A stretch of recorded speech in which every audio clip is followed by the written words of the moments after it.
Ayon sa Pag-asa, easterlies o mainit na hangin na nagmumula sa dagat Pasipiko ang nakaapekto sa eastern section ng ating bansa.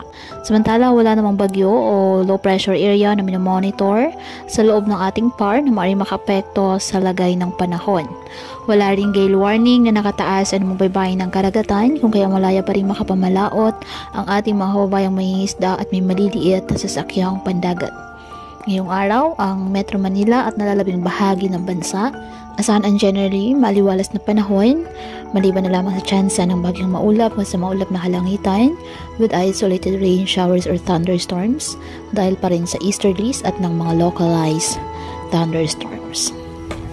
Kaya patuloy po natin na pag-iingat pa din ang ating mga kababayan sa pantapan po ng mga pagbaha at pagguho ng lupa at ugalin po na magdala palagi ng payong o kahit anong panangga sa ulan o di kaya na may sa init ng araw kapag lalabas ng ating mga tahanan. At yan po muna ang update sa lagay ng panahon ngayong araw. Muli, patuloy po tayo na mag-ingat at palaging tandaan, God loves you. Stay safe and God bless.